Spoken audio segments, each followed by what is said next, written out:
All right, give it a title, Rick. Southampton Motor Club, photographers to videographers.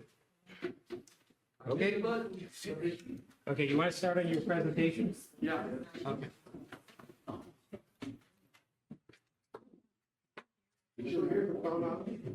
What's that? Yeah, is my mic on? It's your mic on for the recording, but not for the room. Okay. We don't have a PA Yeah, system in the room. this is just for him, to Yeah. record it for some reason. No idea. As I mentioned, let me tell you what we're gonna do tonight, so you know what your expectations are. Don't run out of the room with you. We're gonna go over equipment, lighting, settings of the camera. That's why you got your camera, because I'm gonna have you actually set your camera in case you haven't done it, and so you can see through the viewfinder. After you set it up, see what you got, because we're gonna take a big leap down. How many people have shot on manual before? You mean video on manual or photos? Either one, either one. Okay, if you haven't, we're gonna set it up tonight, and you're gonna learn why we do it, how we do it. Because auto, when you're shooting video, is the best way to mess yourself up. It just doesn't work. We're gonna see why too. We're gonna go over settings, equipment, lighting, bunch of that stuff. We're gonna go over how to shoot something. We're gonna look at a project to shoot for kind of like homework, which is not really homework, but it is. And see that our homework script is gonna be how to bake a cake. I'm inviting you to shoot a video of how to bake a cake. How many scenes do you think it takes to how to bake a cake? And I mean, it's like simple stuff. Nobody's in the frame. It takes 27 scenes to film how to bake a cake. And we'll show them. We'll go through. We won't go through pictures. We'll go through the descriptions. What they need. And then at the end of the evening, after we've gone all through all the stuff, we're going to train like doctors train, and that's doctors train by taking apart human bodies. I'm not going to take apart human bodies, but I've got 30 little clips from movies and some TV stuff, and they're anywhere from 5 seconds to 30 seconds, and we're going to look at the clips. It's everything from Citizen Kane, little scenes from Citizen Kane, to Alien. And we're going to take a look at the clips and discover what they're doing and how they're doing it, and see if you can recognize some of the things we talked earlier in the evening of lighting and the whole bit. So, I'm hitting the button, big guy. Go ahead. I'm still hitting the button. There we go. Okay, equipment. Of course, you'll need a camera. Actually, everything from smartphones and the most expensive camera you can imagine, you can use TV and film production. And I'm not kidding you about the smartphone. You can use your smartphone as what we call a B camera. In production, in fact, let me back up a second.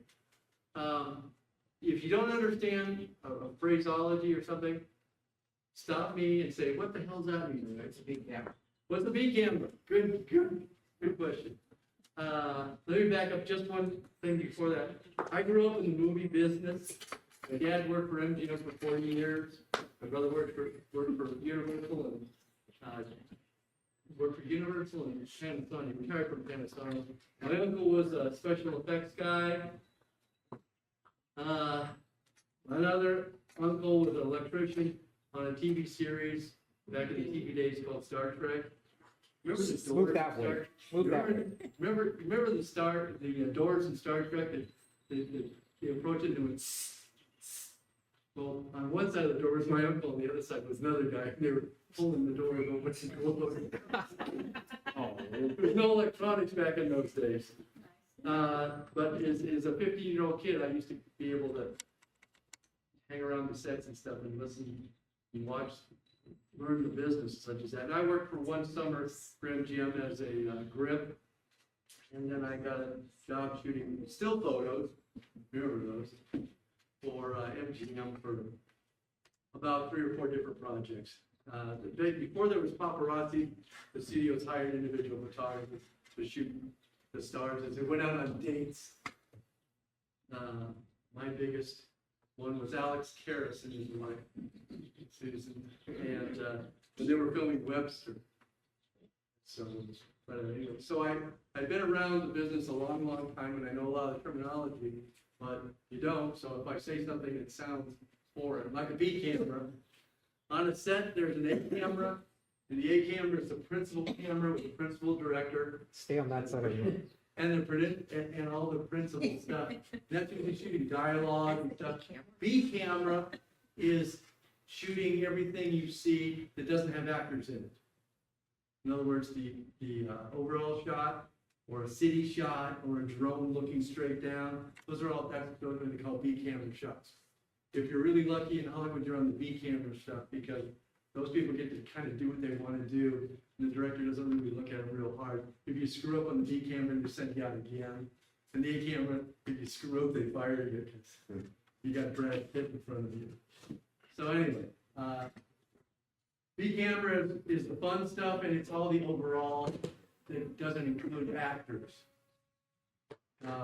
You can also have more than one camera, even shooting a scene. And we'll talk about that a little later on when we talk about 2 shots, 3 shots. Let's see. Yeah, Not working? I love it. Go ahead. Oh, those are lungs. Yeah. Did it again.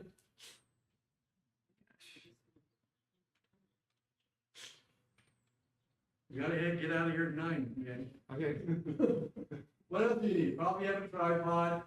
You might want to upgrade to a fluid head, not necessarily but nice. And then let's talk about lights. But just before we talk about lights, talk about the tripod a second. This is a video tripod and a video head. You don't need a video tripod and a video head. They're nice, but you can use what you've got. The only advantage, or the advantage, video tripods usually have a ball down here instead of a ball up here, and you can level out the camera a lot easier. Now, which is good for video. For stills, still good for shooting landscapes.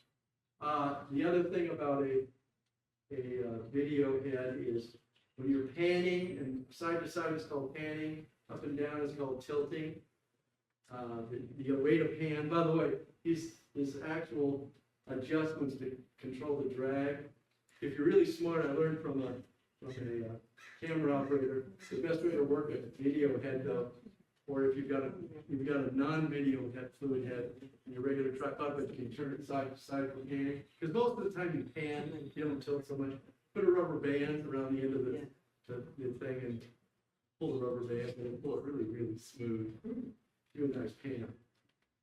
But we will talk about that a little bit later. But let's talk about some lights.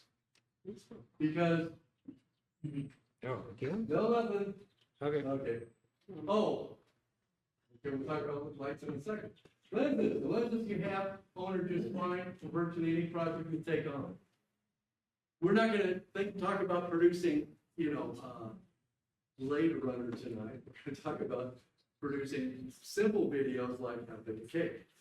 Because those are the things that are in our purview of being able to do. And this happened to be a 24 to 70 millimeter lens, which just happened to be on the camera at the time. That's fine for 90% of what you do. If anything, you're gonna go a little wider than you normally go, than the 50 millimeter. That's our quote normal lens. A wide lens gets you a little bit more, but we'll talk about when we see how you shoot different scenes a little bit later on. Let's see if it's even work this. I felt something. Oops, okay. Editing software. Highly suggest that you use Blackmagic's editing software, DaVinci Resolve. Current version is version 19. You want to download the free version of the software. That's all you really need. If you have an existing software and you know how to use it, that's fine too. The software all works kind of similar. The advantage of DaVinci Resolve is it's free, one version, and they have a paid version that has some other features in it, but most people don't need those features. And the $300, I paid $300 for the pro version of it 5 years ago, and all the upgrades so far have been free. And I bought it when it was version 11. So I've got 8 versions with no increasing price. So I just pass along as a recommendation because it's, by the way, DaVinci Resolve is using feature films. It's got editing in it, color correction with scopes, generates scopes on the screen for you. We're not gonna get into editing tonight, except some real rough stuff, because that's not the nature of what we're doing tonight. And it has audio in it also. What, they just put in a new feature, yes. Scopes, oh, I'm sorry. There we go again. When you're, oh, by the way, this is the best thing. You just reminded me. As photographers, you're much further along than a film student at USC right now, because you've got experience looking through a lens and color correcting photos and such as that, and they don't. So you're better, you get a head start on becoming a good video person. Also, if you edit video for a while and start doing color corrections with scopes and such as that, you'll become a better photographer in your color corrections in your photography. Now, the scopes, when I talk about scopes, the software in DaVinci Resolve or other software, in other editing software, generates what they call a vector scope, and bars such as that. And these scopes let you move sliders back and forth and dial in the correct exposure, the correct color, that you correct the color. Back in the scope, there's a diagonal line in there, and it's called flesh tone. If you line up, if you scope in on the face, and you adjust the color so that all the colors, the red, green, and blue, are on the flesh tones line, you're guaranteed to be right, whether your monitor is correct or not. So everybody's monitor can be a little bit different, but the scope is objective. Now, having said that, you could say to me, wait a minute, Rick, what are you talking about? Does that mean Caucasians skin, or black skin, or Asian skin, or Spanish skin? What color? Well, when you do a lot of color correction and such as that, you find out that we're all the same color, and that color is orange. We're different hues, we're different intensities of orange, but all of us are orange. You may be sunburned one day and maybe a little bit redder and stuff, but you're essentially orange, and the scope knows that, and you'll correct it for it. And if they're black actors, you put them on the scope and get them right, they'll look perfect. Is this a program? This is in DaVinci Resolve, yes. And it's included in the free version. In fact, I tried correcting still photos in the video program. You can do it, but it's too worksy to do. It's not so. Is it working? No? There we go. Just tell me when you want to advance. All right, microphone. If you're gonna blog, an inexpensive on-camera mic is fine. You're gonna shoot interviews of people acting, you might want to invest in a set with a receiver from wireless from DJI, sure. Rode, Hollyland, that's Hollyland, not Hollywood. Tascam or newer. If you're shooting video without people, you won't need an external mic. Now, how to bake a cake, you don't need a mic to do that. This is a DJI mic set. It's two transmitters and a receiver that goes on the camera, and that puts the video on your digital files for you. This one's kind of nice because the box itself charges up the transmitters and receivers automatically, and you can press a little button on the side. The little microphone is right there, or you can use a lavalier mic and plug it in if you want to. It's not necessary. The difference is video and audio. Our audio in video is really, really important. It's half the project. And I think my next one will say, oh, okay, hang on, not there. People will watch a bad video with good audio, but they won't watch a good video with bad audio. They'll turn it out. They'll tune it off. Rick, So, yes. sorry. Can you use those mics for music, so if you're shooting a music video, would you need a similar as? Well, okay, a music video is a little different animal in the sense that using the mics on the instruments themselves. Or you may want to use a, see, if you put this is for putting on people, like an interview. Music video is a whole different animal, and you probably want to use a shotgun mic. Now, having said you want to use a shotgun mic, these little shotgun mics, it comes down to physics for sound. In other words, if I'm shooting from here to here, a little shotgun mic, the expensive one, $29 one, kind of, by the way, the one on your camera without anything, don't do it. Don't hurt yourself. It'll do an okay job. As soon as I get here, that little shotgun mic on the camera doesn't really work really well because physics says as soon as I increase the distance, the sound fades down really, really bad. And this is a better solution. Now, if you got really cheap, you could use a lavalier mic, hook it up to the person, pull it down through their arm, put it in the back of your camera, and do that with a long cord. That's really, it would work, but it's really kind of horsey. You want to get the mic close to the speaker. When I talk about a homework project, I want you to shoot something that doesn't require sound, because let's jog before we try to run a marathon, okay? And sound very important. Oh, okay, camera settings. Grab your camera. Okay, on the back of your camera, you may never have noticed it. You haven't shot video. There's a camera switch and a video switch. Find it? The only thing it does is it changes your menu, your options for your menu. So if you get your video, and trust me, I've seen people do it, including the guy that I see in the mirror every morning, who start to shoot a video and I've got it on camera. I'm going, why won't the switch work? Because I don't have it in video. So make sure you're set up for video. And then for the mode, you can't use program, you can't use aperture, and you can't use shutter speed. You gotta use manual. Okay? And the reason you gotta use manual, by the way, is if you don't use manual and you move the camera, the lighting will change, and you'll see the lighting change in the video, and it'll look stupid. And I'm saying that way so you don't do it, because it just looks, yeah. But if you do it in manual, you'll be fine.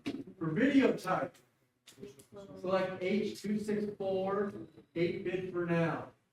There you might want to use log, which is 10-bit. Yes? I don't seem to have that in my menu.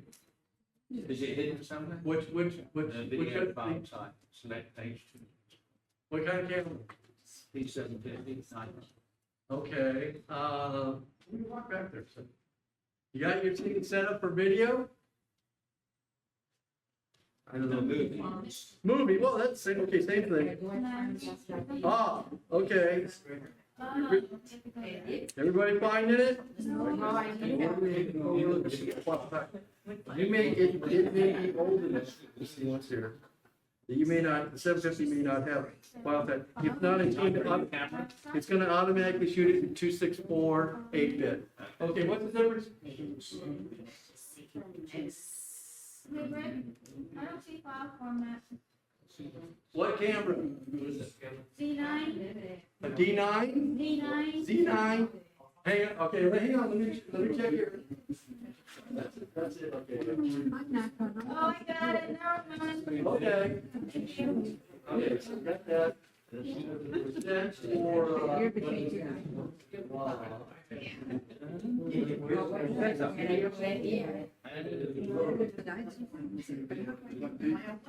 Can you go back okay, up? manual's fine, but you gotta need video from too.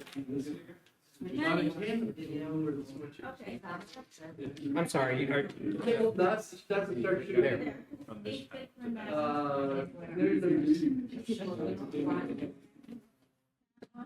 I'll get when the break, I'll get you set up.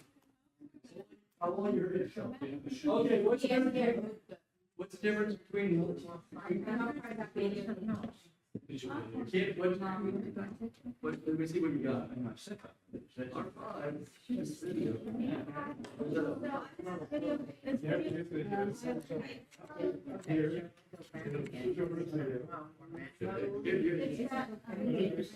This is gonna help you out.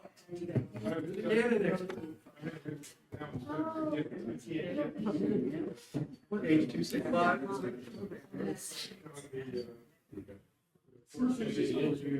4K, then you're shooting, yeah, you're shooting H.264. You have to. The difference between 8-bit and 10-bit has to do, and 12-bit and 16-bit, yes. You can't find her on the Sony. Oh, I'm not a Sony. File format, right? okay. Are you on video? Yeah. Okay. What do you got? What are your options? Let's see. There. Oh, these are your 4K. No, those are fine. You want to be in 4K. Movie settings, frame rate 24 frames a second. It's the You're on 10-bit. That's fine. You're fine where you are. You're good. Here's the difference between 264 and log or 10-bit. The difference is how many colors will it look at discretely. And 10-bit is 10 times more colors than 8-bit, not just. I'm over. If your camera shoots, you want to pick a resolution. Most of the time, you want to use 24 frames a second. Okay, it'll say 24p or 24p. You'll have something the option of 24p, 30p, 60. Some of them will go up to 120. 24 frames a second is what all movies were shot before the digital world. They're all run at 24, and that's what our minds are, and our brains are kind of programmed to see. 24 frames a second is what most people want to use. 30 frames a second will make your video look more like a video. What I mean by that is it'll get more like a soap opera. It's that too crisp stuff. In fact, a lot of the people shooting videography now, and that's why this lens or any lens that you're using is just fine, because you don't want your framing to be overly sharp. It just looks hard. It looks like a soap opera. And when I say it looks like a soap opera, if you've never seen a soap opera, you have to have seen a soap opera. If you're married, you're forced into it. It just looks a little bit too crisp, clean. So 24 gives you a little bit of blur, yes. So what did they do to give you that soap opera look? Because they were shooting in 24, right? 24 frames. What, in video? When they were soap making operas? soap operas. No, they shoot 30 frames a second. Even back in the day when they Well, no, in the really early days, but they didn't, the early soap operas looked more like film than the new ones. Oh, okay. It ends up looking like a newscast. Isn't most television 30 frames though? Yeah, Okay, but if you want to emulate movies, you want to be at 24. right. Steven Spielberg shoots at 24. Right. Put it that way. Don't believe me, believe Steven. But if you're making video for YouTube, like we're doing right now, we're at 30, Okay. right? Okay, by the way, the back of your camera may say, for 24 frames a second, it may say 23.976 or whatever. That's 24 frames a second, by the way. The reason it's a decimal there is just because of technology of the camera. Now, having told you you're going to shoot at 24 frames a second, you got to set the shutter speed. That's a different setting than the frame rate. The shutter speed should be exactly twice the frame rate. So if it's 24 frames a second, how fast should the shutter speed be? Well, you don't have 48 on your camera. 150. 1/50th of a second is close enough. So set your shutter speed for 1/50th of a second. Now, What happens if you shoot it higher than that? Okay, if you shoot it higher than that, it'll still record, it'll just be fine. The problem is, when you shoot, like if you shot me waving my hand like this, it would look like it's vibrating. So you want to shoot at 24 frames a second, because then you'll get what is called frame blurring. And you'll get a little blur, and it'll look natural. It won't look blurry, it'll look natural. Give me one. All right. Whoa, back up. I'm sorry? Back up, you went two. Oh, okay, sorry. That's okay. 4K. And we said frame size 4K. Yeah, by the way, your camera may be able to shoot 6K or 8K. My camera shoots 8K. I never shoot 8K. You know why? File Because I want to buy more hard drives. size. Yeah, file size. If I shoot more than 4K, the file size goes, but if you shoot 4K, you're gonna have an average of, for 1 minute of video, it's gonna be 1 gigabyte. If you shoot 6K, or if you shoot 8K, it's gonna be 4 gigabytes for every minute. And you're gonna run out of space on the card, you're gonna run out of space on your camera, and you don't need it. Because when you edit it, you're gonna edit in HD, which is actually 2K. So if you're gonna edit in 2K, why would you shoot 4K in the first place? Anybody got any answers? You can crop. Any ideas? Hey, you can crop in. You can crop in. You can shoot at 4K and then you can crop in. The other reason is because in 4K, you can shoot a little bit wide also. You can put it on the tripod, but a lot of times you're gonna shoot handheld. By the way,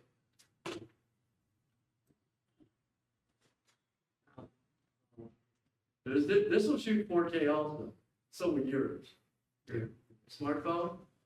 The reason you want to shoot in the camera as opposed to the iPhone, 2 reasons, if you have a choice. One is, you got choices of lenses on this one. And you only have a couple of choices of lenses on this one. The other reason is, because of physics, this has got a lot of mass. So I can tuck my elbows in, and I can handhold it, and get a decent shot. When I'm shooting on my smartphone, you know, it's good luck, because the camera will move as my heart beats. I mean, any little movement will move the camera, and it's shaky. The other reason you want to shoot in 4K is because I can take the video, let's say that I don't have my tripod with me and I want to make a movement, or I just want to get a picture, you know, and I think that he's the most handsome guy in the world, and I want to get some video of him. I can shoot him a little bit wide. I can bring it into my editing software, DaVinci Resolve, and a lot of the programs have it, and I can stabilize it. But when you stabilize the video, it's going to crop in on it a little bit. Just a little bit, about 10%. So you shoot a little bit wider so that you can lose that 10% and not ruin the shot. But you don't crop in on somebody's face too close. So shooting in 4K, you're able to do that. You got plenty of resolution. You're magnifying a little bit. Won't make any difference. But it's the reason you want to shoot on your mirrorless or your DSLR as opposed to your iPhone. There's sometimes when you're going to shoot with both at the same time, and we'll get into that in just a little bit. Okay, frame size, 4K. You'd be editing in 2K actually. You need the extra resolution to crop in and allow stabilization to take place. Did you read that in the cheats? What's that? Did you read that in cheat? Did you give me that answer? Never. Aperture and ISO. This is going to depend on how much depth of field or lack of it that you want, and how your camera handles ISO. If you use log video type, your base ISO might be a minimum of 800 or higher. This is where an ND lens filter comes into play. Okay, let's talk about this for a second. When you're shooting, yes, What is log? log is a format like H.265. Log is a format that you can shoot in so that you can get more range of color. When you shoot log, here's the good news and the bad news. The good news is you'll get more dynamic range if you shoot in log. The bad news is when you shoot in log and you look through the back of the camera or through the viewfinder, everything looks flat, like it's gray. That's because it's gonna bring in the histogram and it's gonna pull it in a little bit. And in the editing software, there's actually what they call LUTs, L-U-T, lookup tables, where you could bring in your log footage and it looks flat, put it in the editing software, tell it that you've shot it in log, and most of the software knows how to convert it. It converts it automatically. All of a sudden you get this beautiful picture. Yes? I didn't think, well, maybe, correct me if I'm wrong, does DaVinci allow you to edit log if you use the free version? Sure. I didn't think so. Yeah, it does. Okay. You can't shoot, if you use the free version, you can't shoot, I think you have to pay a fee if you want to shoot Sony. For some reason, Sony makes you pay a fee Girls. for DaVinci. I don't know why. By the way, when you oh, by the way, and when you're shooting log and all of a sudden you get an ISO of 800, that's where you may want to have a ND filter. The reason you want to have an ND filter is so that you can, if you shoot outside, bright sunlight, 800 is just going to be, you're going to be shooting f/16, which you don't want to do. You probably want to shoot, Or F-22. yeah, or f/22. Especially remember, you got to shoot it a 50th of a second. Right. So you're in trouble here. So an ND filters, variable NDs are actually really good to have if you're going to shoot log. Now, when you're first shooting, don't worry about log. Just shoot in 8-bit. You're gonna be fine. 8-bit and 10-bit, there's this much difference in the two. If you're not projecting up on a big screen, or you're gonna send your footage to Netflix to broadcast on Netflix, which most of us are not gonna do that, 8-bit works just fine. So you said 10-bit is the equivalent of log? And log is 10-bit. Okay. Sometimes it's 12-bit, depending on the manufacturer. If you have a Sony, it's S-log. If you have a Nikon, it's N-log. If you have a Canon, it's C-log. You see why? If you know the letter before the word log, you know what kind of camera they use. Okay, audio. Leave your microphone settings for the default to whatever the manufacturer thinks is normal. In most cases, you will not be depending on the camera to capture great audio. We will demand on the camera's audio is, the reason you shoot it, by the way, leave the audio on your camera and try to get it as best you can because you need a scratch track. What's a scratch track, Rick? I knew you'd ask that, so.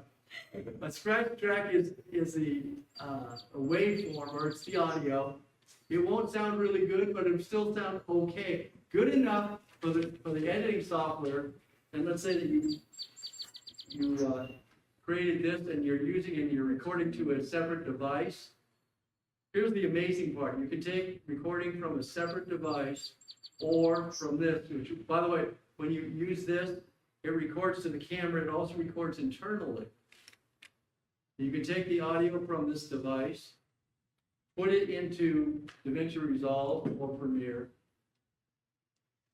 put the audio track underneath the track that you shot, get different tracks, and you hit a command saying synchronize tracks using waveform. It'll sync them all up. Even if you shoot with two different cameras. If you're shooting an interview, I got a camera here and a camera here, and they're talking to each other. I take an establishing shot of both of them. And then we got one camera shooting here, one camera shooting here. They're shooting different audio tracks. And maybe I'm using a third audio device to capture their voice. The software puts it all together automatically. It does it with one click. It's pretty amazing stuff, actually. You don't have to have what they call time code. Time code is how they code things in Hollywood, but if you just got waveform, it'll do just the same thing. It's new, that's because of new technology. The other thing that's kind of interesting audio-wise is up until 2 years ago, I did a documentary where I was interviewing the main person is an architect inside in this documentary program. And we go to the house because that person had mobility issues, so we had to do the audio at his house. And I'm listening to the audio, and I've got a boom mic on him and soundboards that are all around him trying to muffle it. And in the background, I hear, when I'm listening back in the studio, the garbage truck going beep, beep, beep, beep. And I didn't hear it. When I was sitting there, I didn't hear it. And I heard it there, and I had to use a program to get in and find the little beeps and take them out one at a time. And luckily, it wasn't very long. The beeps wasn't very long, so it worked. Now, with the software, you can put audio in the track, and if it was in there, you hit a little button, it's called voice isolation. The AI goes in, looks at it, and takes out all the background sounds, including refrigerators and air conditioners, all kinds of stuff like that. So the technology is like crazy. Anyway, actually, when mentioning that, remember I was on a set of, I can't remember, it was a TV program, and I was probably 18 or 19 years old. And I turned to my dad and I said, "What's that guy doing?" And it was the audio guy. They were filming here, and the audio guy was sitting towards the back of the thing, and he was turned away, looking the opposite direction. I said, "What's that guy doing?" My dad said, "That's the audio guy. He's listening to the grass grow." Because that's what they do. They're listening to see, hear anything that's not supposed to be there. And they never look at the action because your brain will hear something and say, "Okay, I see something going on. It makes sense." But if you're not looking at it, then all of a sudden you hear, and something doesn't make sense, it doesn't make sense. Anyway, well, give me another one, Manny. Okay, you're ready to shoot something, anything. Hold on, before you jump in the car, run out and shoot something, you have a plan. You know what you're going to shoot and how you will tell a story. In fact, let's talk about shooting something around the house where you can control just about everything regarding the lighting, subject, and the setting, including background. Okay. We're gonna keep this, we'll keep it simple. By the way,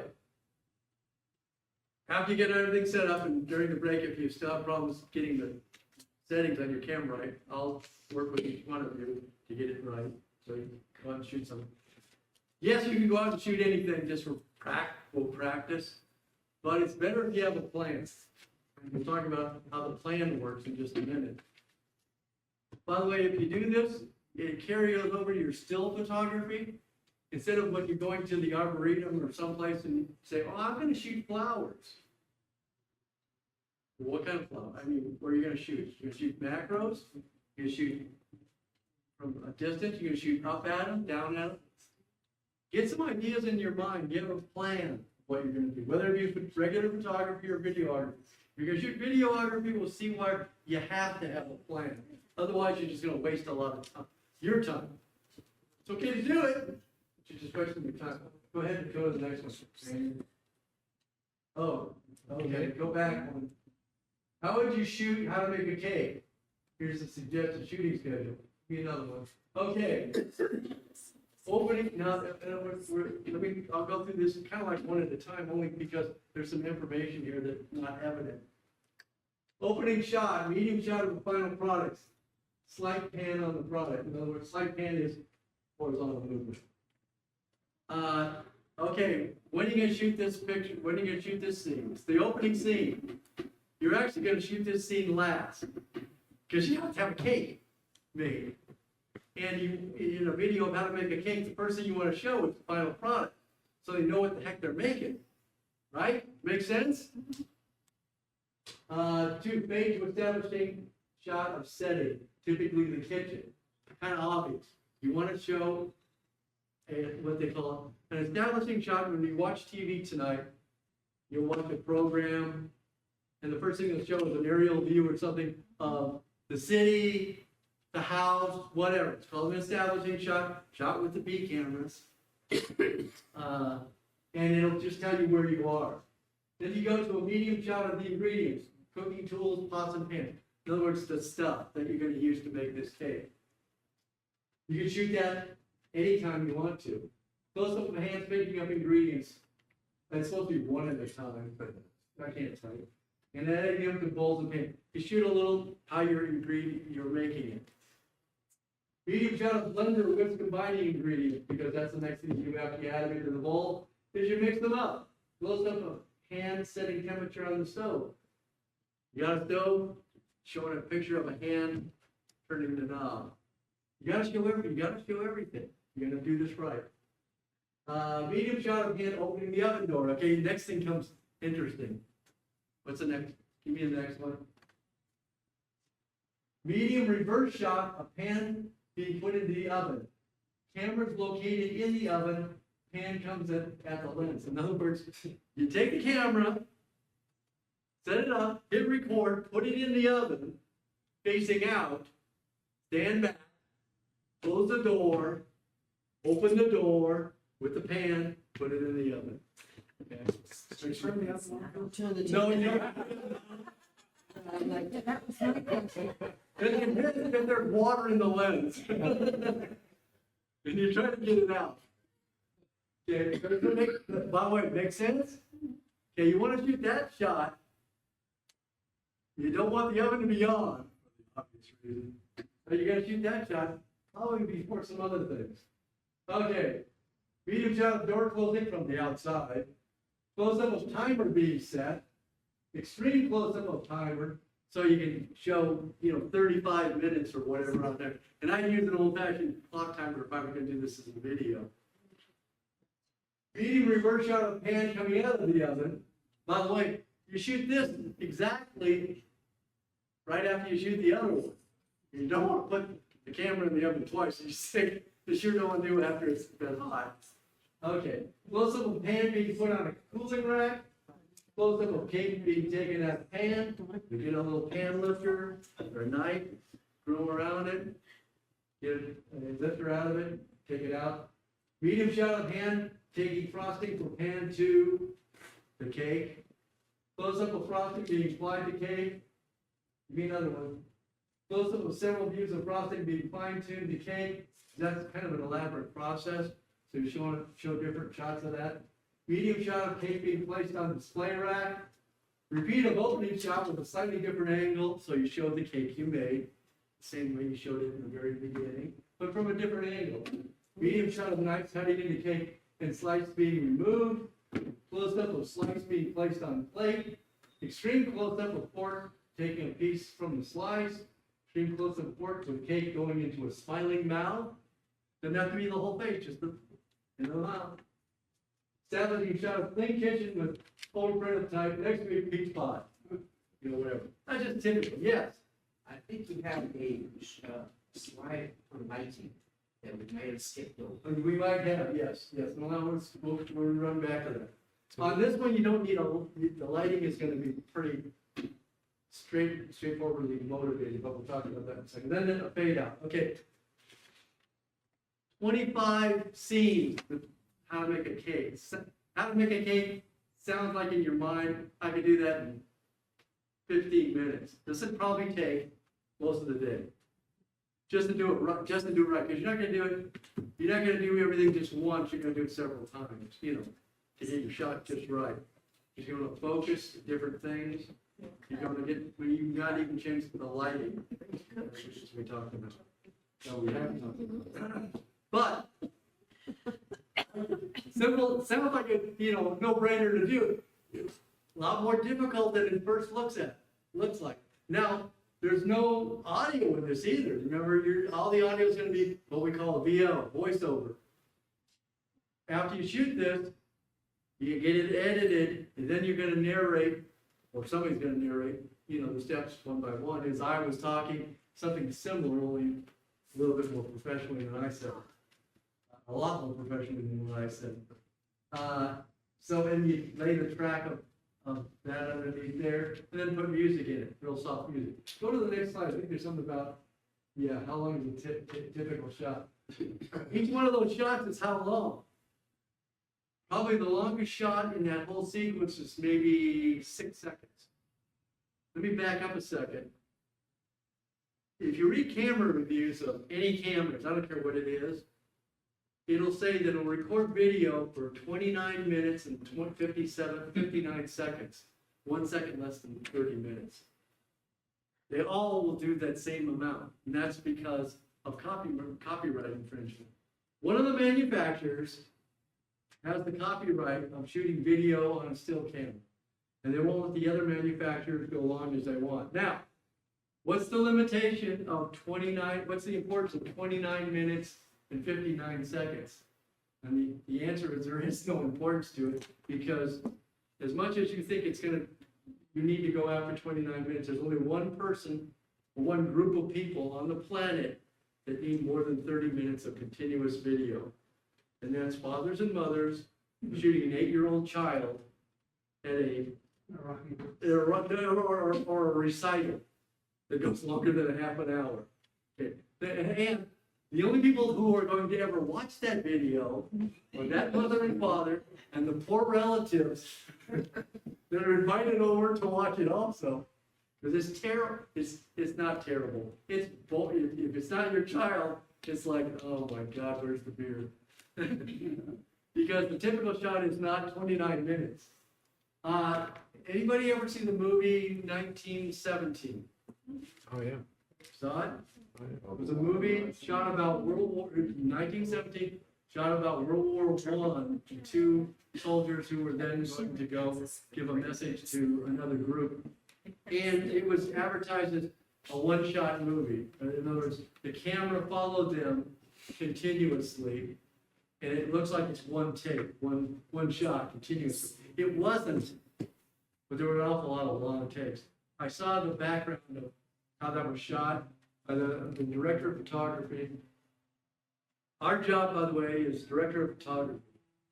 And if you look on credits for movies, right after the production designer, be the director of photography. That's the person that tells the camera operators where to be, where to move them, and controls the lighting. In 1917, the director of photography is a guy who's just so good. His name is Roger Deakins. He's fantastic. This guy, if you saw 1917, he hired every 1K light in Europe to light up one scene. You saw that scene at night, all the lights and the flashing and stuff. He used over 1,000 light panels to light up that scene. Neither here nor there, but lighting is very important. Okay, that's not the typical movie, by the way. I don't have one of those to show you. At home, watch 10 minutes of a typical TV show with the sound turned off. No commercials or news programs. Just watch something like Spot, Matlock, Tracker, or some other drama. Count out loud to yourself the number of cuts in a 2-minute segment. You'll be shocked at how many cuts there are in a 2-minute segment. Maybe average, probably in a 2-minute segment, 30. Most segments would maybe 2 seconds to 6 seconds long. You don't think they are, but they are. So how long does a typical take? We're betting it's much harder than you can imagine, but it all flows together. How does this happen? The answer is J cuts, L cuts, dialogue, and music. J cut, L cut, very simply. On your editor, you've got an audio track, or you've got a video track and an audio track below it. You can edit those two tracks, the length of them, independent of each other. So you could take an audio track that's this much longer than the video track, so that video comes in on the beginning of a speech from someone else, and then goes on to the next video. Or that would be a J cut if the audio comes this way. If it's an L cut, the audio extends past the video into another video track and comes that way. You don't see it a lot, but you will see it. Dialogue puts it all together, and music kind of ties it together too. So after you see the number of cuts, then kind of pay attention to is the audio the same as what you're looking at? Because sometimes there'll be two people talking, and Danny's talking, and the camera comes over, and he's still talking. But it's natural because of what he's saying. Okay, it's hard to explain, easy when you see it, you go, oh yeah, that works, that's right. And the music kind of cuts into it. Let me back up and go back to lighting a second. I think we skipped over a thing there. We'll blame Mandy. Towards the beginning. It's it. We're We're gonna talk about lights, but we didn't. All right, let's talk about lights. Here's another term from the movie business called the lights should be motivated. Okay, and I can't find it. that's okay, don't worry. When I say motivated, that's a term that's used in the movie business. The lighting needs to be motivated, and we'll see that in some of the samples that we're gonna take apart. Okay, perform a little autopsy on. Meaning that if we're shooting video in this room, the motivating lights are above us. They're horrible lights. And we gotta adjust for the crappy color they are. Move that way. Move this way. Speaking of lights, I want him to be on that side is because if he gets in front of the screen is much brighter than the room, and he's in total silhouette. Oh, good. So over there, the camera brings up, puts up Okay, the lights in gain. this room are about 34K. I have a little application on my phone that if I pointed at the lights, it tells me the color temperature of the lights. I use both still photography and for video. Now, if I'm gonna use these lights as part of the lighting for my video piece, in this room, I need, glasses, horrible. Shoot somebody with glasses on, the reflections are terrible, become terrible if they look up. Okay, if I'm shooting, let's see, he's gonna get out of me because I'm standing there. There you go. What's your first name? Raymond. I'm shooting Raymond. If I'm shooting him with a still camera as a still photo, I might want to have rim lighting, right? Light up here, see a little light on his head. Okay, what you'll start noticing if you watch TV productions or movies is still photography that we normally shoot for portraits and family gatherings or whatever, or Santa pictures, are usually front lit, kind of side lit sometimes. When you see video or film, a lot of it is backlit. You see most of the light behind the person or way off to the side. So look this way a little bit. Okay, so I see the dark side of his face. I'm loving it. If I want to add any more light, I'm gonna have it motivated. I'll put the light over here because that's where the ambient light is too. If he was close to a window and the light's coming in through the window, by the way, on a set, when you see a window, you think, the sunlight coming through the window, they're using window light. A lighting guy has gone over to that window and he's put Roscoe film over the whole window to change the temperature of that window, that sunlight, to something that the director of photography wants. And that's a whole different discussion. We won't get into that. But they'd use that light as the starting motivation. Then they'd pull another light from over here because it's adding to the ambient light. It's motivated. We'll see one of our clips, a picture or a little scene, and they're using what they call practicals. A practical is a light that, in fact, these are practicals. A light is a light that exists in the scene naturally. In other words, it's a floor lamp, it's a desk lamp, it's an overhead light, it's a light from behind, and you see it in the picture. It's called a practical, and sometimes they'll balance the lights to that practical, temperature-wise. You don't want to have two different temperatures they look on. Or sometimes they'll put in a special bulb in that desk lamp that changes it to 56K because they want it to be, quote, daylight. Depends on what the director of photography wants, and there are no rules. Every director of photography has his own philosophy about what he wants to do and what he doesn't want to do. By the way, one of the reasons I have you bring your tripod is because we're going to take a little break real fast so you can go to the bathroom or whatever. But we're going to talk about when to move, it's the one that people just get crazy about, when to move the camera. That's why I had you bring your tripod. When you need to move the camera is when you need to move the camera. If you don't need to move it, don't move it. Clamp it down, turn it on, and let stuff move in front of it. It's not what you think.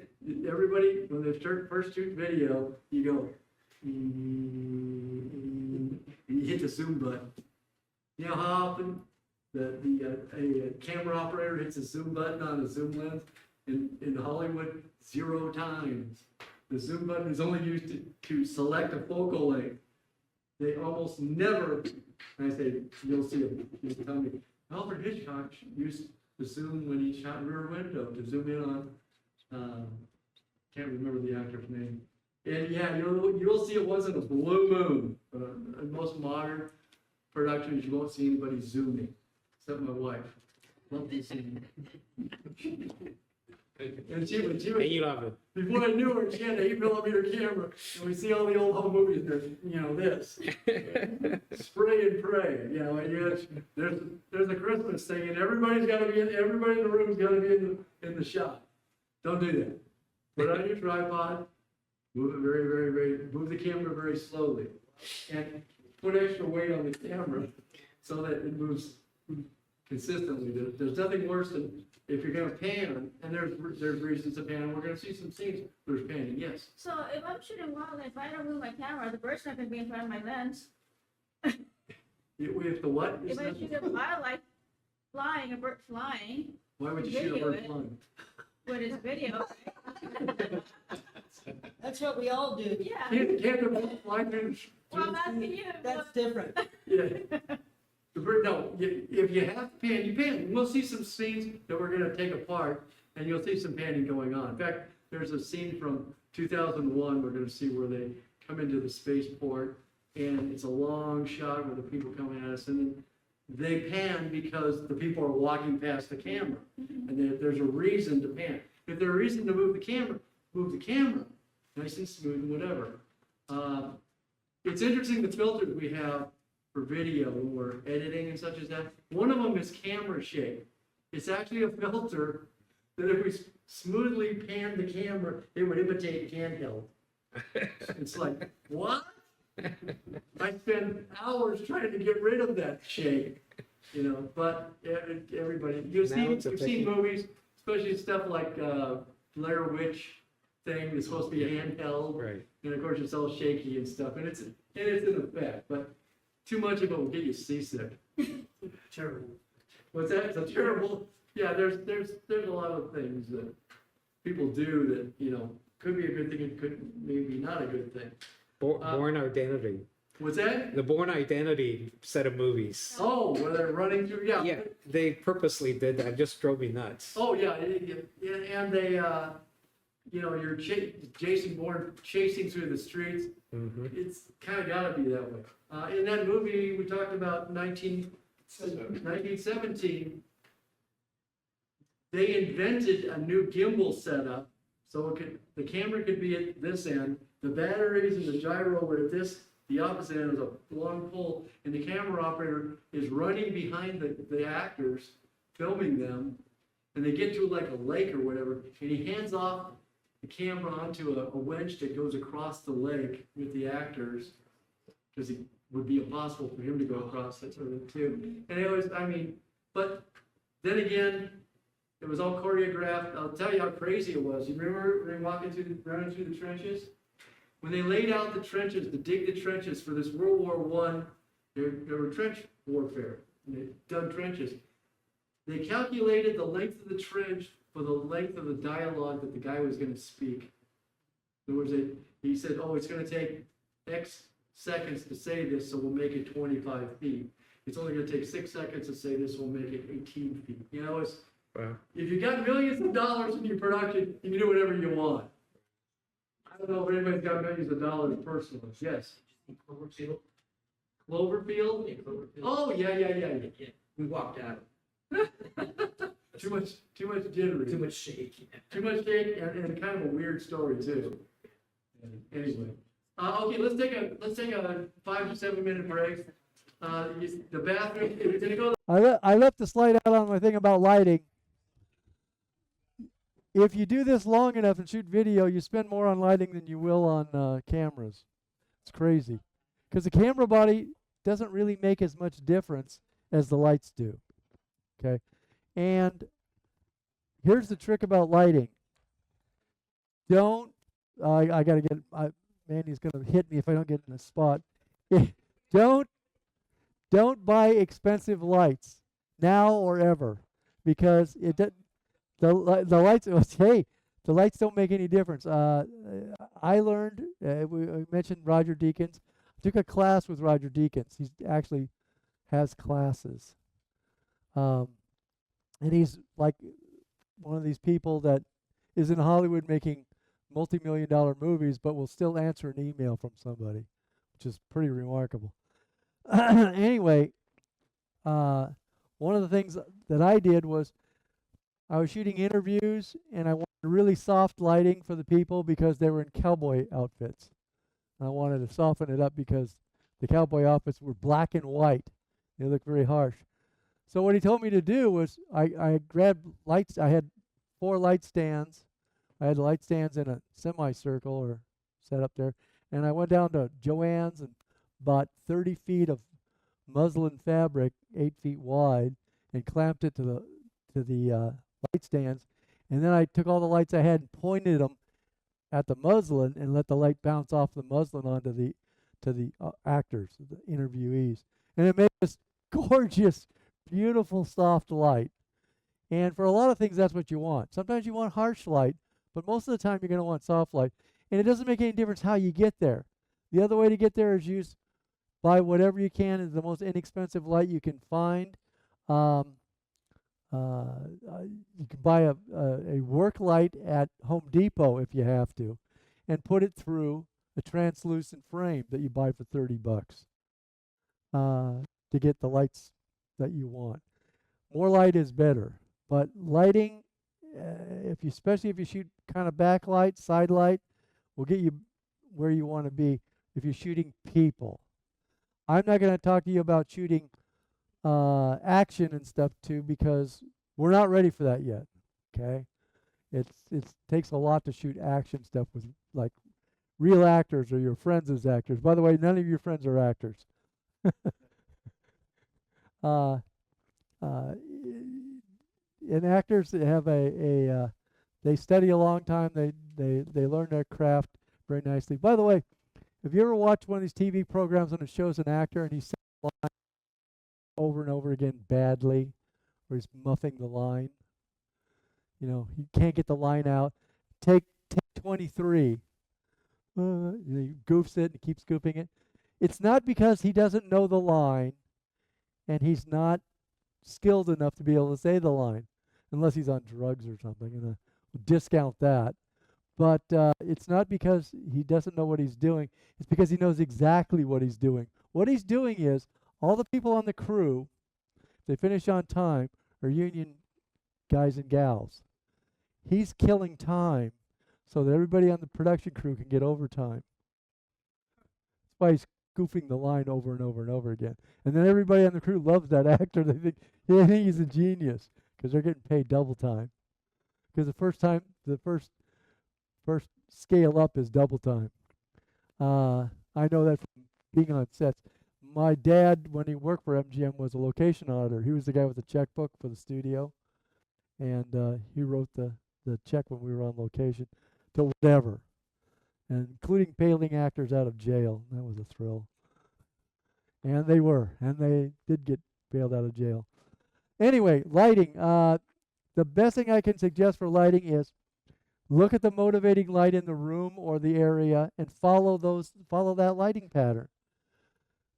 Try to light from behind and overlight so that, in fact, if you overlight from behind, you can use a white card over here. If I'm lighting you, I can overlight from behind, make the light glow around him a little bit. Use a white card here if I need to fill in the face a little bit.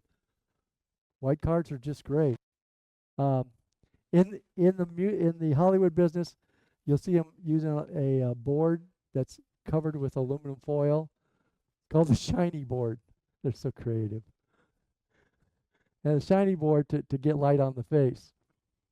Paper clips or clothespins, by the way, pin up a lot of things. They're called P38s. Nobody seems to know why. Anyway, let's get on to the next thing, Manny. It's a typical shot. Okay. Audio's as I mentioned before, the quality of the audio really should be good. You want to have good audio. It's almost more important than the video. Next one. We already talked about that. All right, types of shots and how they're used. Close-up shots, it's abbreviated CU. If you look at a shooting script, they won't say close-up shot, it'll just say CU. Or extreme, EXCU, extreme close-up. Used to isolate and give detail about an object face. If I'm shooting this, the camera is going to be about this far away. I'm showing the detail. This is a 2-second shot, by the way. Then, do. Medium shot.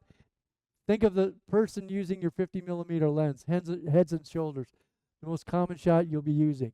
We'll see that in some of the samples that we have too. It's like right here. I'm shooting. Danny, shoot about 50mm. Let's see. Let me see the distance.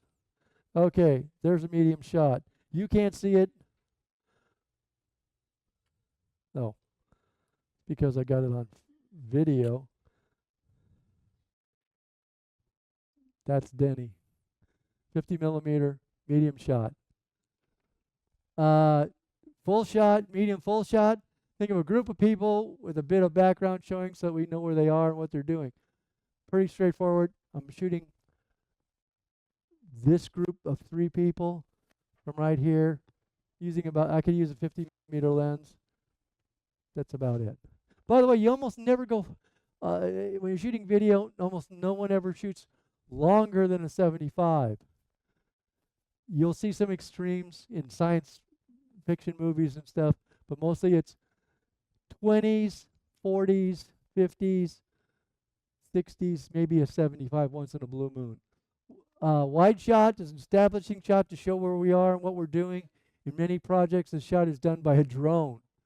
Very true. You notice how you see TV movies, whatever, and they shoot the drone, and the drone's shooting straight down, and it's running down the road, and it's going through the woods or whatever. Drones are really great for that. They shoot great video. Of course, there are extreme versions of both the close-up and the wide shot. Next one. Special shots for shooting people in conversations. We talked about the thing about making the cake. If you're going to shoot people, this is where you get into interviews. If you decide you want to do a video, somebody mentioned a music video. Really hard to do. Yeah, the music videos are really big challenge. Really is. Weddings, if someone asks you to video their wedding, say, I'd love to do it, but all my cameras are broken. Because if you shoot a video of your wedding and you're not really confident of it, whoever you shoot the video of, if anything goes wrong, they'll hate you forever. I've shot, what's that? Until they get divorced. That could be days. Anyway, no, weddings are they're not harder. They're easy because it's what happens as it goes along. The trouble is if you goof it up or Aunt Sally doesn't get in it, it's worse than still shots. Yeah. Concert hall? You know what? I got an expert here that can answer that question. How would you do that, Manny?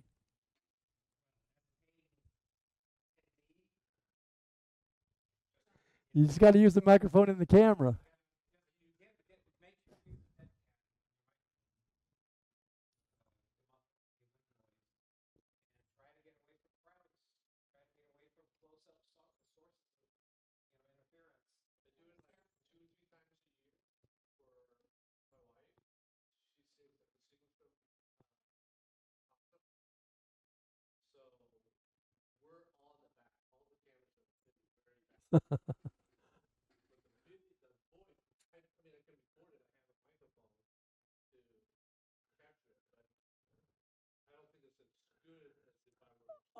I'll give you the definitive answer. Now, Manny,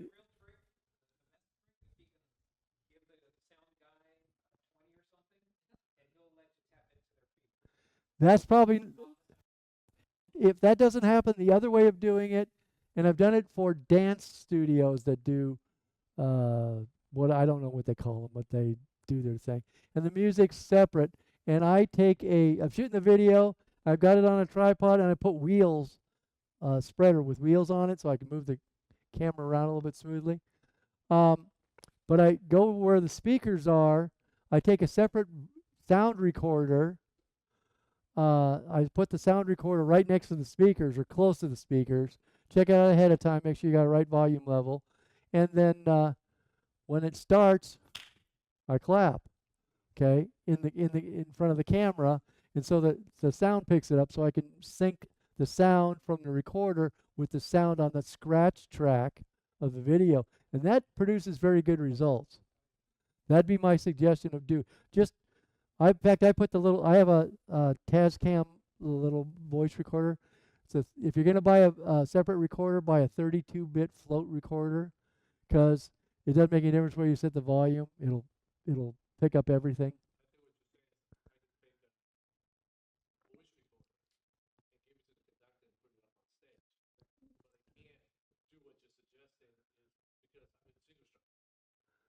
Oh yeah. Okay, well different. No, okay, well it's tough. Yeah.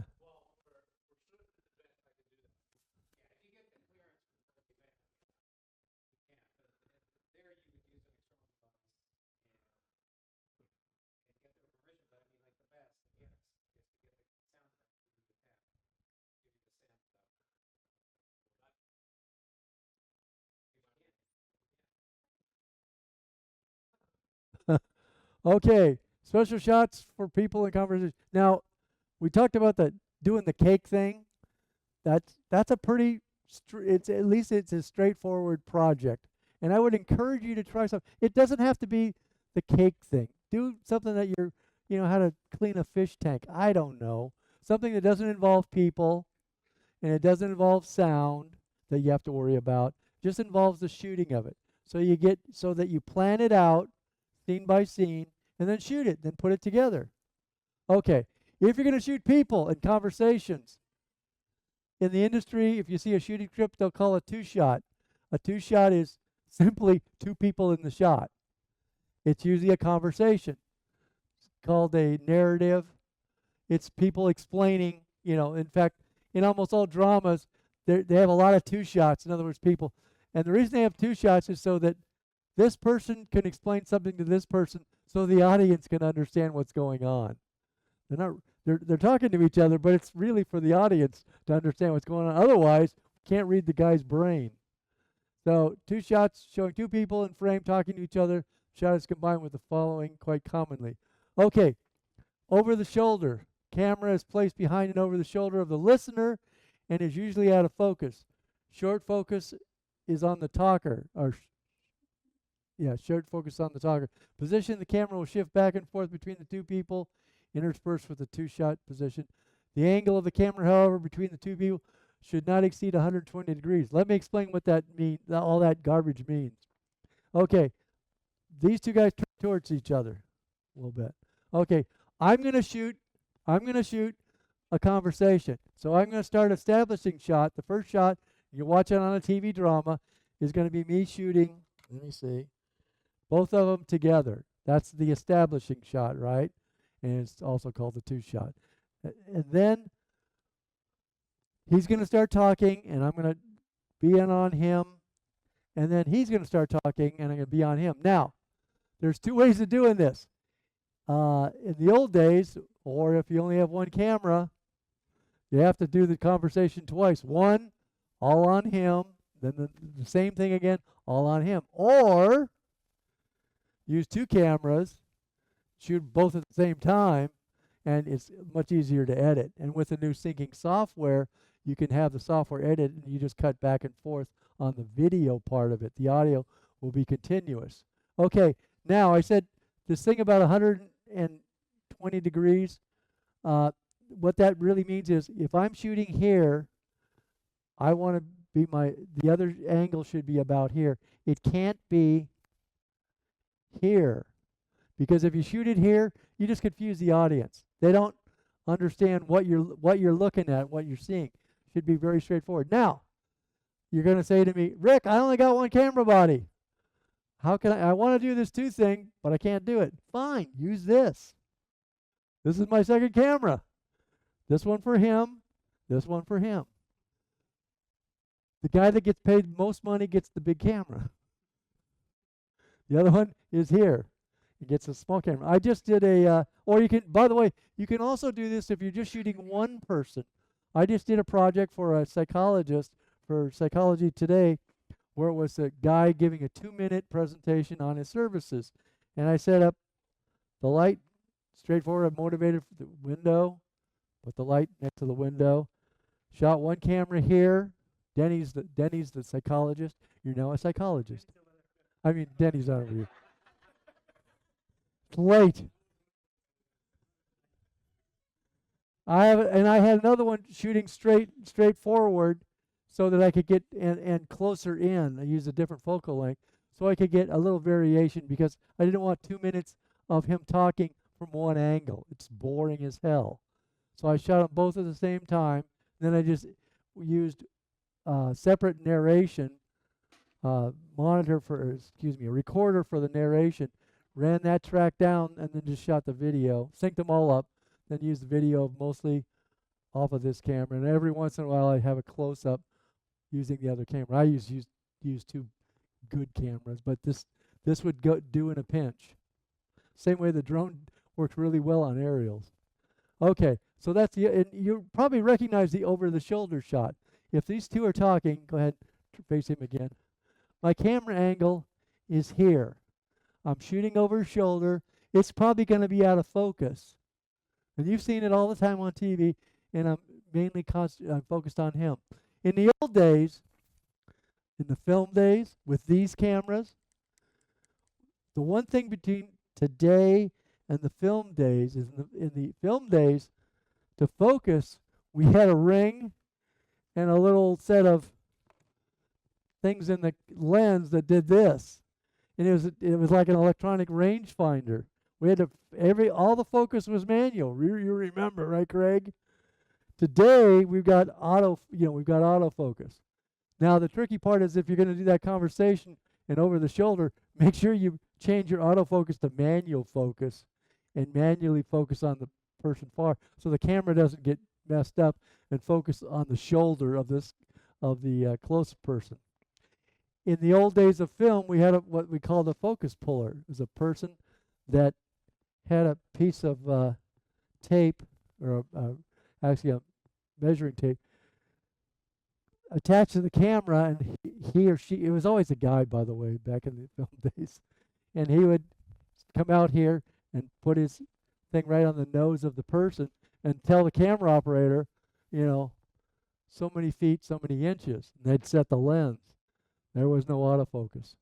And most video today is shot on manual focus. If it's people, okay? If it's not people, put it on auto. I would tell you, don't put it, unless you're shooting a conversation, put it on auto and make sure your autofocus is working correctly. Okay. Frequently, if shooting a back and forth conversation, it's common to use 2 cameras, one on each actor. Also, each actor is mic'd in the 2 videos plus the 2-shot video, and the audio tracks are combined in the editing process. While this sounds complex, DaVinci Resolve as the command allows you to sync all tracks with a single click, and that's the way it works. It's super, super easy. You just got to have all the stuff. 3-shot is the same idea with the 2-shot frame, but much harder to set up and shoot. Why? Because you have to have 3 cameras usually, and the discussion between the 3 people is a little bit trickier. You see a lot of 2 shots on TV dramas. You don't see a lot of 3 shots. I don't know why that is. Give me another one. Oh, color correction. Yes. Somebody's yeah. Yes. Yeah, it should be in focus. Color correction in camera. Oh yeah. If you ever get around anybody's gone to film school or whatever, there's a saying, "Oh, we'll fix it in post." Has anybody ever heard that saying, we'll fix it in post? Yeah, that means that don't worry about it, just get it close, and the editor who's editing it will fix it in post-production. Color, whatever. In camera, it's hard to overrate the idea of getting the color and exposure correct in the camera. While you can adjust framing, color, position, and other factors in the editing bay, getting the basic right in camera will save you tons of editing time and produce a superior result. Okay, the reason I said put your camera in manual, okay, because remember our cake project? If you do it in manual, I'll shoot those different scenes, right? If I do it in manual and I don't change anything dramatically in the room, the color will all be the same on all the scenes. If you put it in automatic, it will be different in every scene. And once you get it into the editing software, you'll have to do a lot of what we call shot matching, getting the color balanced right, and it can be a nightmare. If you do it in manual, it all goes together pretty simple. Okay, and the color correction that you do in photography, if you do it in video and you use any of the software, well, I don't care what it is, Premiere, Resolve, Vegas, whatever. There's many more things to fix, many more tools to use than we use in Lightroom or Photoshop. And they're good. These are good tools. And they're magic. And in the like DaVinci Resolve, the paid version, the $300 version, there's a feature in there that lets you get on somebody, outline them, and say remove them. And then it's got to fill them in with what was ever supposed to be there. And it does it. And if if he moves around a little bit, that mask will move around too. It really is magic. And the stabilization is magic too. You tell it what to stabilize on and put boxes for the around where you want it, and it stabilizes the whole scene. But you got to shoot a little wide because it's going to zoom in just a little bit on you. It really is magic.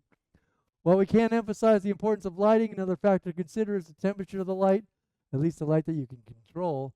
If you're depending on ambient or practicals, you'll need to measure the temperature. To assist the test, you might want to use an app. The best one I found is called Centimeter 2. It's available for the iPhone. In that way, you can match the lights at control to the existing ambient light. I'm sure there's something for the Androids. I just don't know what it was. I tried to look it up and I didn't have time to look it up. For a great deal of projects, you'll be aiming to shoot at 56 degrees Kelvin. This is commonly called daylight, and it's a great number 4, it should be 4, video lighting, or video lighting is set up to transmit this temperature. Other lights can adjust their output to conform to 23 to 65 Kelvin. Actually, they can go even a little bit higher than that. Finally, color gels, sheets of very thin plastic, can be purchased to alter 56 Kelvin and other temperatures. You don't want to get into that. It's just too much work. But you may, if you're going to buy a light, you probably want to pay attention to this, that it adjusts the temperature of the light, because it's very handy. If you're going to use the light in this room, you've got to balance the light, external lights, to, in this case, what did I say it was? 3,600? Something like 3,600 Kelvin. You got to balance them or else it'll look odd. Color correction is a huge discussion which we'll leave for workshop at a later date, as in shooting in log and color processing in the editing process. Shooting in log is a little bit tricky. Yes? Kelvin meter, there you go. Color temperature meter. Yeah, there's probably half dozen out there. Now, I'm sure that works too. That I like free. Yes, but and I actually have that one, and I have a little dome that I bought separately that goes over my camera, the lens in the front, and it acts like a Lumisphere, a $700 Lumisphere, and it's about as accurate as the $700 Lumisphere. I was going to buy a Sekonic light meter, And the app with the little sphere works just as well because I tried them in the store. So I didn't spend that money on it. Next slide, please, Manny. Basic editing of our cake project. For your first edits, how to make a cake example, just make simple cuts. Do not use transitions or special effects. Let me talk about transitions. Anybody use an editing piece of software? How many different transitions is in your software? 18, 24? And so when you first use editing software, you have like 24 transitions. And so you'll use all of them. Don't do that. If nothing screams amateur more than using 24 transitions. Most of the time you do cuts. Just a straight cut. Boom. You're done. Two pieces to go together. Talking, talking, talking, talking. Establishing shot. Talking, talking. Just cut. Don't do fades, especially on conversations. You'll watch TV tonight. You'll never see in a conversation in a drama fade from one person to the other. Fade is for the end of a scene. I have a zillion transition things that I've got over the years, and I use cuts and fades. That's about it. And I don't know, I could have another lens if I didn't buy all those transitions. Okay. After you get the basic edit, try and record a voiceover which explains what the viewer is seeing. Now we'll combine all of our dry ingredients into the mixing bowl. Using a balloon whisk, combine all the ingredients until they are smooth. If you do whatever you do, it doesn't have to be the cake thing, but whatever you do, try to do a little voiceover with it too. And let the editing run and do your voiceover, timing it with the editing, and you'll do it a little section at a time. Once you finish recording, place the audio pieces on a separate track and line up the segments with the proper video. Finally, find some royalty-free music and place it on another track. The music should be very low in volume. The music, I can't emphasize enough, just so you can barely hear it. And that'll be great. Okay? Another one. Is that it? Okay. All right. Okay.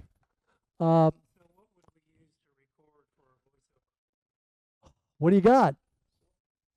Cell phone? Hey, listen. Cell phone works. Yeah, here you go. Cell phone. You got every cell phone has a little audio thing, and if you just hold it here, get in a quiet room. Actually, the best place to if you're going to record yourself, and I'm sorry, and you're not going to worry about high-end sound, and you shouldn't. Go ahead and get yourself here and open your closet door, your clothes closet, and sit with the microphone here facing the closet door with a little script in your hand or whatever, and record your. By the way, type it out ahead of time. Don't try to watch the video and speak with the video. Record it ahead of time because you don't have to speak continuously. And the reason you want to do it in the closet because you got all the clothes in the closet. It'll catch all the reflections of sound, so you won't sound like I sound in this room. Can you hear the echo? Just me talking in this room. If you do it in a closet, it's like sound absorption. Your clothes, it muffles it, and it'll work just fine. And just export it as a WAV file. Put it in the editing software. Remember I said DaVinci is free. Put it in there. Do it to it. By the way, there's about 1 billion YouTube videos on how to use Resolve.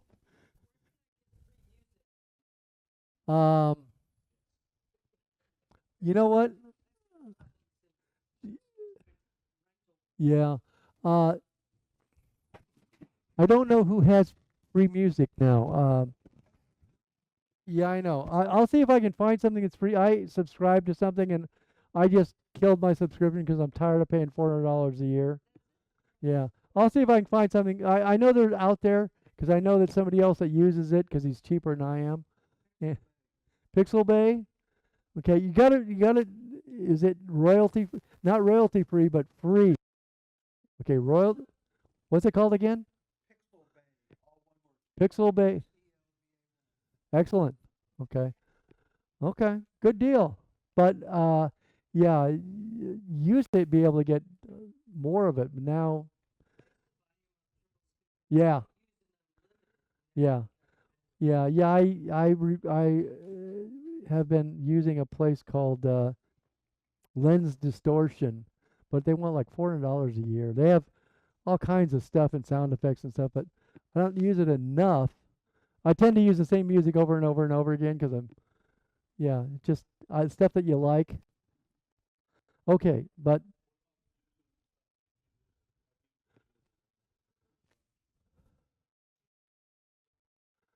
try that.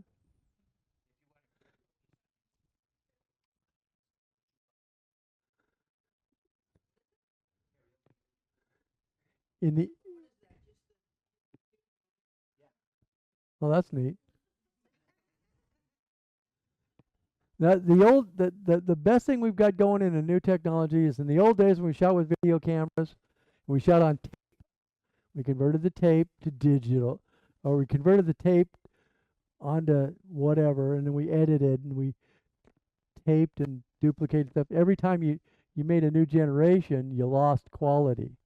Now you can keep changing over and over and over again and not lose any quality because it's digital. The ones and zeros don't care, except if you shoot in some of the higher formats. This isn't really, we don't really care about this too much. We shoot in the higher formats, it makes a difference because when you come out of like Prologue 422 and stuff like that into H.265, you lose a little bit and you can't get it back. But having said that, you and I can't see it. The only people who can see it are guys with scopes. Okay, doesn't make any difference. If you edit in 8-bit, you're just fine. Don't sweat it too much. Okay, now we're gonna sprint through because we'll probably get out of here about 8:15. Thinking something like that, depending on how much you guys see. Manny, you ready for our videos? Sure. It's Pixabay, not Pixelbay. Pi- Pixabay. Pixabay. Okay.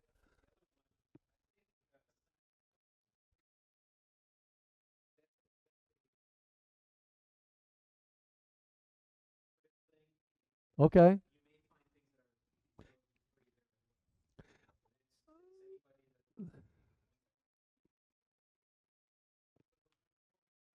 Yeah. Pay attention to the conditions though. Sometimes they ask you to give them credit in your production or whatever, which is fine. Just give them credit. Who cares? If you're getting it for free, give them their pound of flesh.